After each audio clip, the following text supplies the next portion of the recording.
What's going on, everybody? Coach Jay in the house that Ed rebuilt, back for another edition of Technique Tuesday. So the movement I'm gonna go through today, what you're gonna see this week, is a dead ball squat clean. All right, so this one, I want you to kind of think of three rules before you get started.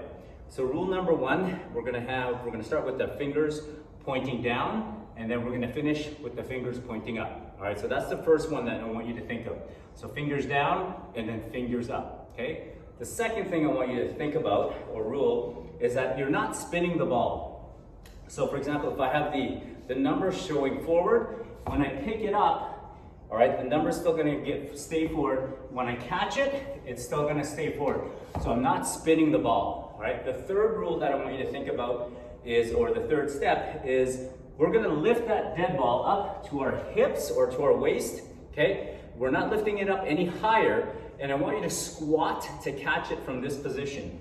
So we're gonna go fingers pointing down, we're gonna pick it up, bring it to our hips, we're gonna keep it at our hips, and then we're gonna flip our fingers up so they're pointing up, and we're gonna catch it at hip height. So that's gonna force you to be really quick and explosive and catch it in that squat. So here, and then you're gonna catch it in that squat, all right? So notice that the ball didn't spin, my fingers started pointing down, they finished pointing up, and then I caught it in that squat, all right? So too many times I see us doing a bicep curl, which is wrong.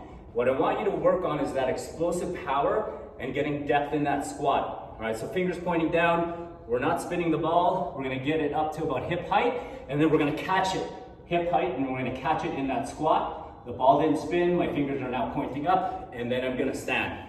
All right, so let's do that again. Fingers pointing down, hip height, catch it in that squat, stand up. All right, so try that. Let us know if you have any questions. We'll see you in the studio.